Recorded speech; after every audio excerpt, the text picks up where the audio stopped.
والعاقبة للمتقين ولا عدوان إلا على الظالمين والصلاة والسلام على أشرف الأنبياء والمرسلين سيدنا ومولانا محمد سيد الأولين والآخرين وحبيب رب العالمين اللهم لا سهل إلا ما جعلته سهلا وأنت يا حي يا قيوم تجعل الحزن إذا شئت سهلا اللهم ارزقنا علما نافعا وعملا صالحا متقبلا ورزقا حلالا واسعا مباركا فيه برحمتك يا أرحم الراحمين.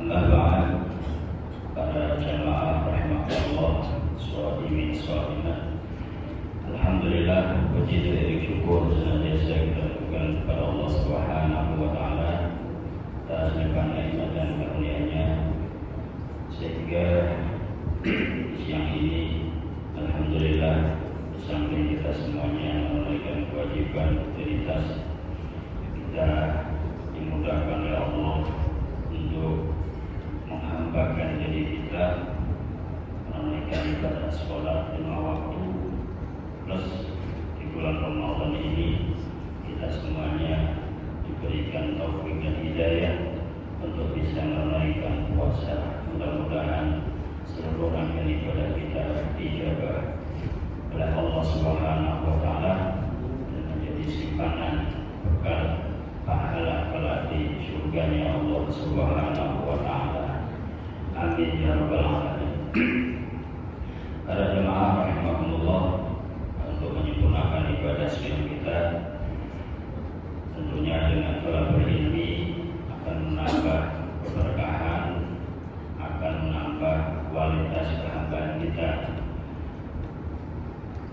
Insyaallah di siang ini kita akan melanjutkan kajian tentang ilmu aqidah, sifat yang wajib bagi Allah Subhanahu wa taala yang dikenal dengan al-aqaid al-khamsin, keyakinan 50 sifat yang wajib kita ketahui, 20 sifat wajib bagi Allah, 20 sifat mustahil bagi Allah, 4 sifat wajib bagi Rasul, 4 sifat mustahil bagi Rasul, 1 sifat jaiz bagi Allah, 1 sifat jaiz bagi Rasul, sehingga dijumlahkan oleh para ulama dengan sebutan al-aqaid al-khamsin.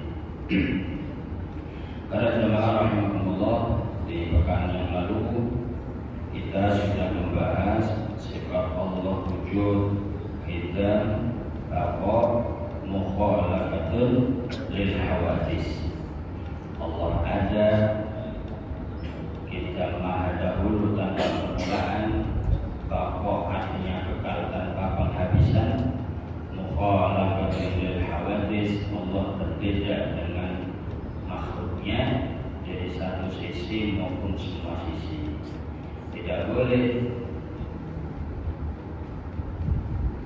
yang disifatkan kepada makhluk disifatkan kepada Allah Subhanahu wa taala. Selanjutnya Allah bersifatan Qa'imun.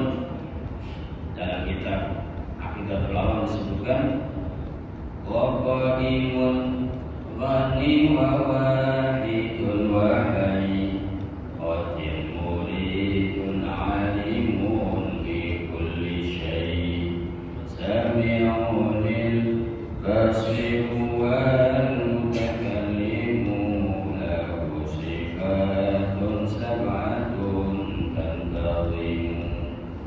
Sekarang kita akan bahas sifat qa'imun. Allah disifati wa qa'imun, arti secara bahasa berdiri dengan sendirinya. Tapi maksud qa'imun di sini adalah Allah Subhanahu wa taala al-istighna an dzatin yaqumu biha.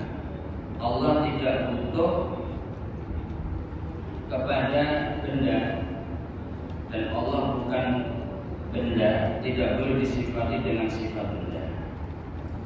Allah qaimun bi nafsi, berdiri dengan sendirinya, artinya semua makhluk butuh kepada Allah, Allah tidak butuh kepada makhluknya. Itu makna qiyamuhu bi nafsi. Bukan berarti qiyamuhu bi nafsi berdiri tegak, ini enggak. Kalau bagi kita manusia iya, qaimun bi nafsi artinya berdiri sendiri, berdikari gitu ya. Tapi Allah maksudnya qiyamuhu bi nafsihi adalah Allah tidak butuh kepada makhluknya, semua makhluknya butuh kepada Allah Subhanahu wa ta'ala. Dan Allah tidak seperti zat kita. Kalau zat kita itu benda. Makanya Allah menciptakan makhluk itu ada dua. Yang pertama benda, yang kedua sifat benda. Kemudian benda ini dibagi menjadi dua. Yang pertama disebut dalam kajian ilmu kita itu al-jauharul fard. Yang kedua al-jismu. Apa itu al-jauharul fard? Benda yang terkecil dari benda-benda yang besar. Jadi benda yang besar dipotong sampai yang terkecil sehingga sudah tidak bisa lagi dipisah, tidak lagi dibagi. Itu sebutannya al-jauharul fard. Kalau yang kedua adalah al-jismu. Apa itu jism? Jism itu adalah komponen dari jauharul fard, digabung sehingga menjadi benda atau jism yang tersusun dari berbagai komponen. Itu makanya manusia disebut jism. Apa? Karena terdiri dari banyak komponen. Yang tidak terdiri dari banyak komponen itu sebutannya bukan jism tapi al-jauharul fard. Benda terkecil karena saking kecilnya sudah tidak bisa lagi dibagi-bagi. Nah, benda baik yang kecil tadi al-jauharul fard atau benda yang kedua jism, komponen yang sudah terangkai memiliki sifat.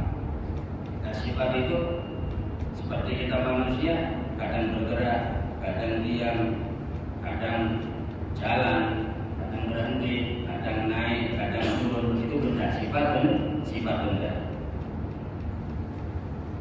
Nah, Allah yang menciptakan benda itu. Nah, benda memiliki ukuran. Ada yang ukurannya kecil, ada yang sedang, ada yang besar. Karena disebut benda. Dan dia membutuhkan Sang Pencipta yang menjadikan dia itu dalam ukurannya masing-masing. Pokoknya kaidahnya segala sesuatu yang memiliki bentuk dan ukuran pasti ada yang membentuk. Siapa? Allah Subhanahu wa ta'ala. Sehingga kenapa matahari gak sah dijadikan Tuhan? Kenapa rembulan gak sah dijadikan Tuhan? Kenapa api tidak sah dijadikan Tuhan? Karena mereka semua itu berbentuk.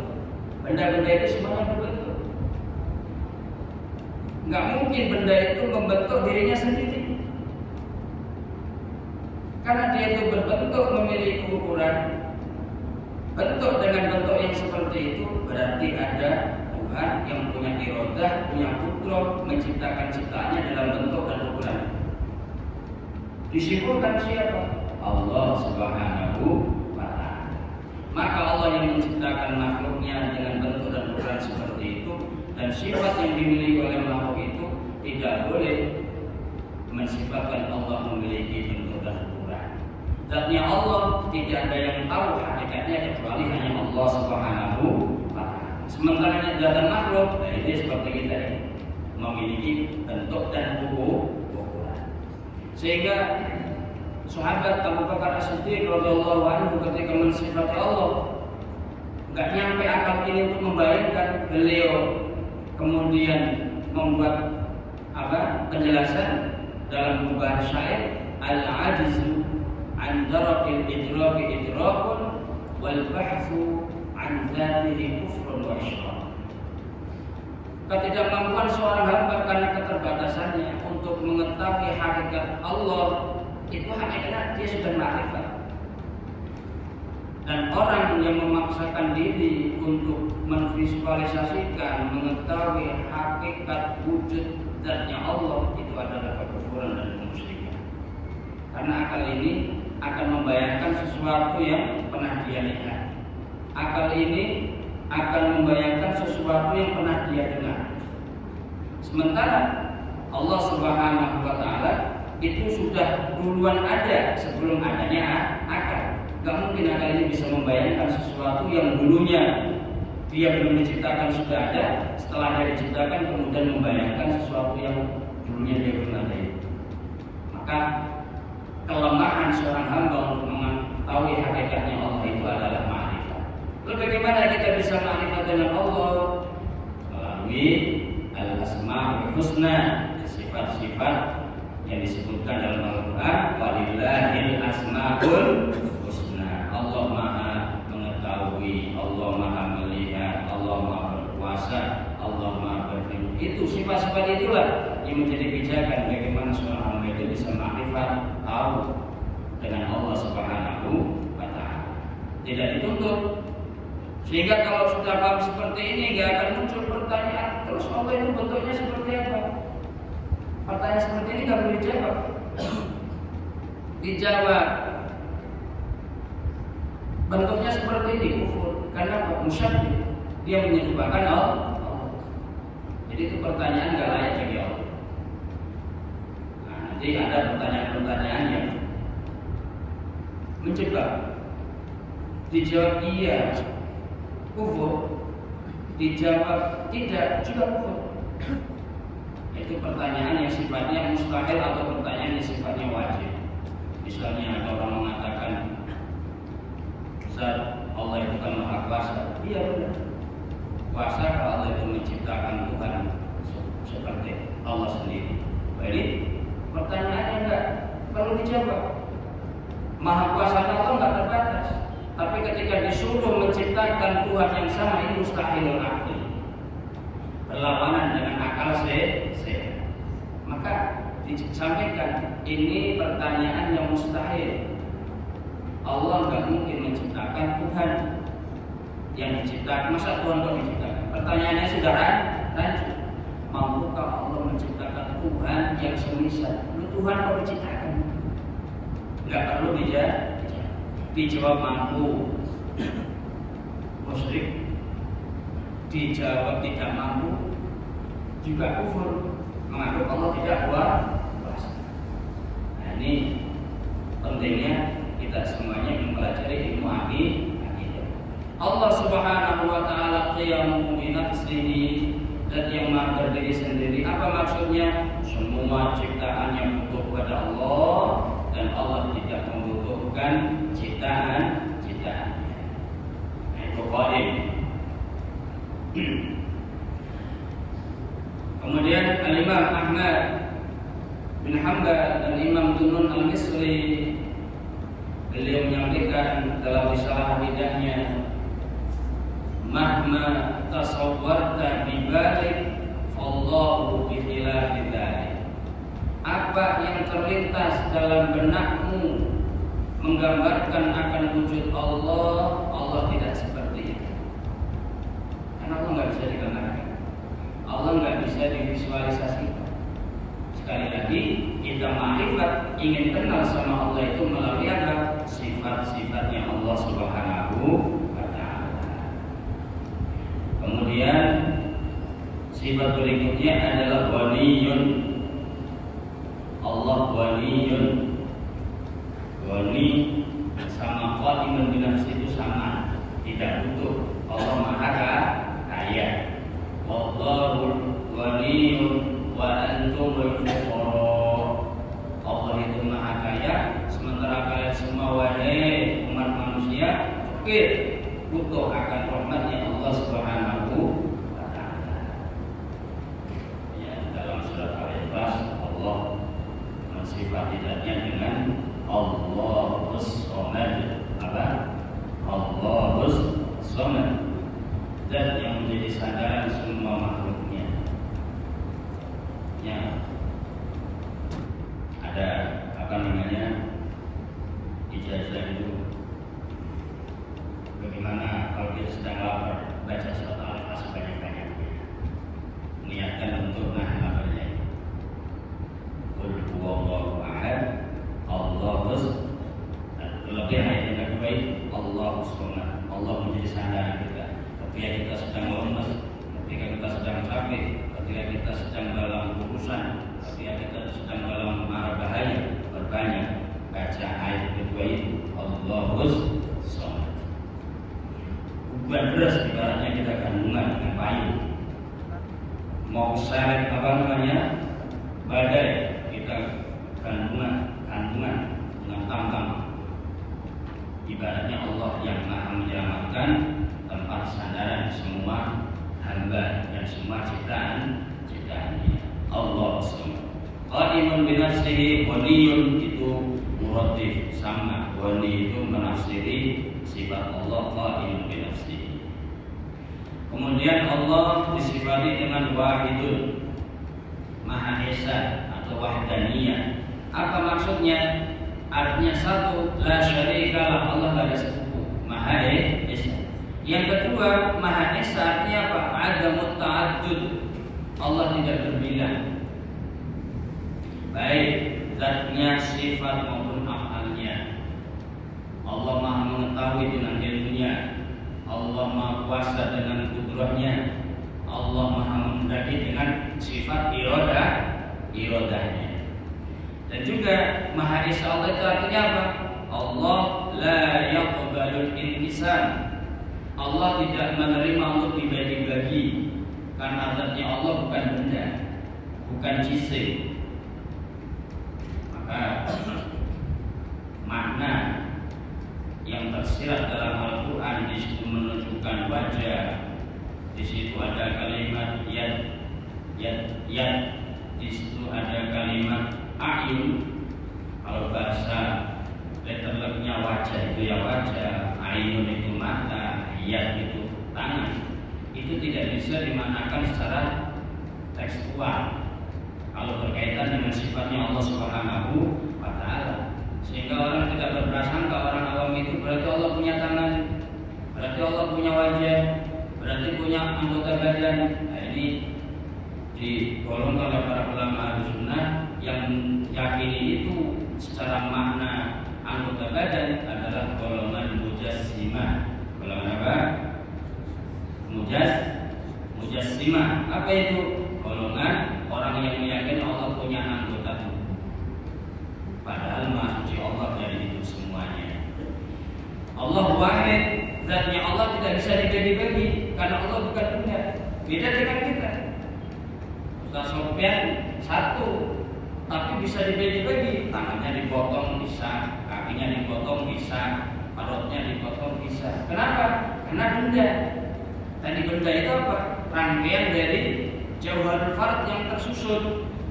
Allah itu bukan benda, sehingga tidak boleh disifati dengan sifat benda. Jangan mengatakan Allah memiliki anggota badan. Nanti akhirnya orang mengatakan Allahu Akbar dalam sholat, Allah Maha Besar, berarti zatnya Allah dalam apa? Bayangannya bentuk itu sangat besar sekali.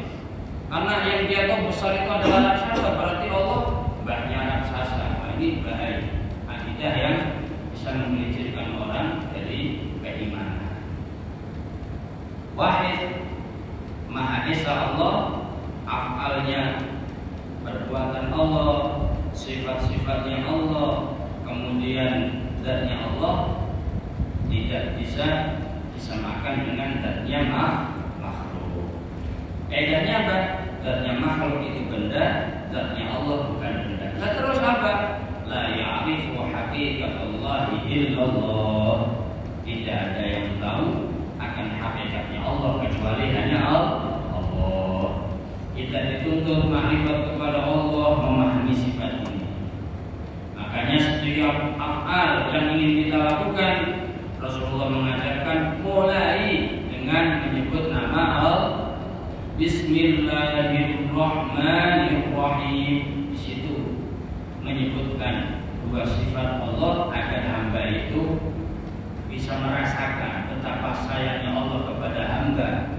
Segala kebutuhannya dicukupi, segala problemnya diselesaikan, kegundahannya tenang ketika hamba itu ingat kepada Allah Subhanahu wa Ta'ala. Sebutkan dalam Al-Quran apa? Ala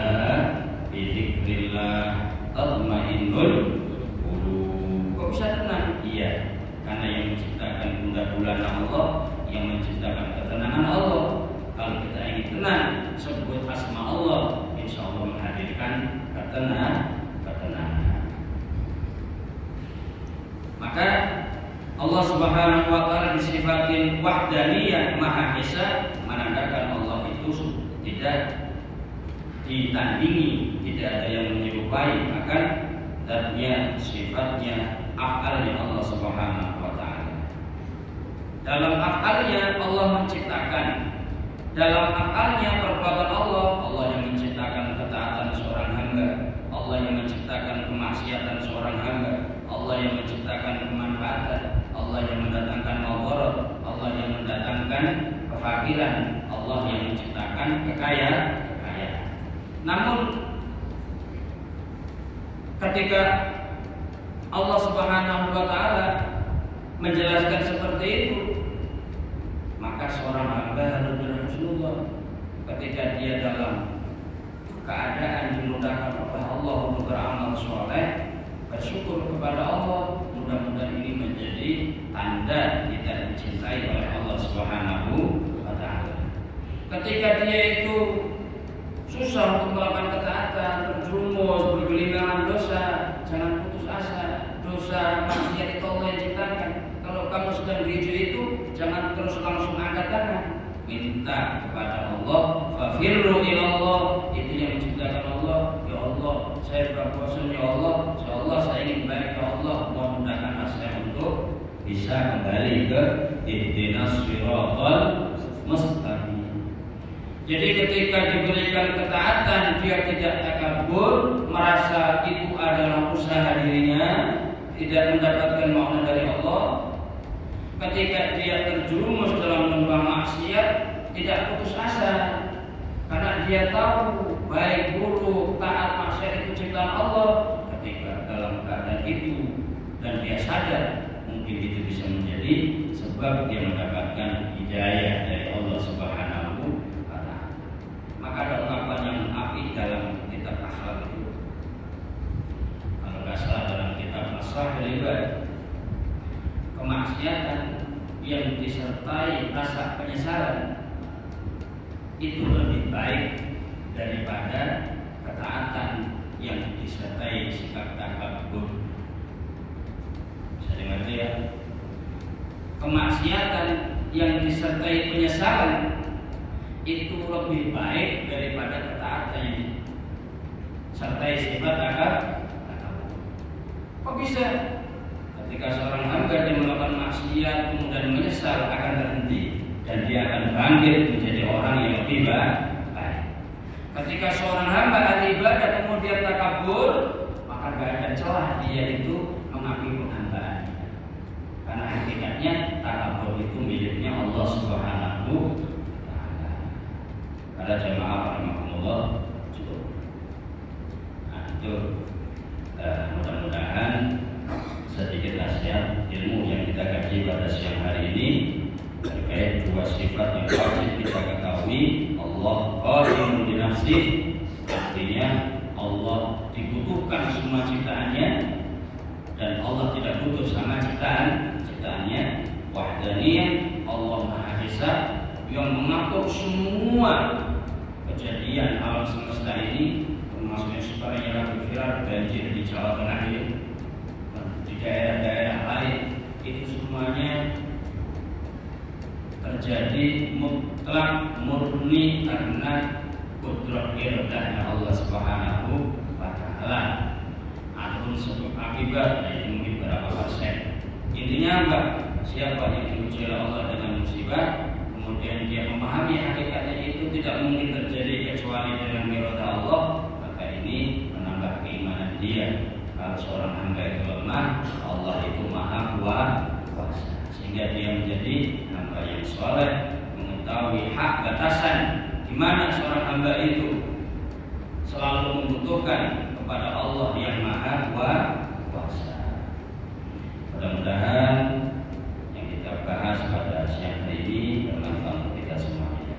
Amin ya rabbal alamin. Kita akhiri kajian kita pada siang hari ini dengan membaca doa kafaratul majelis. Subhanallahumma wa bihamdika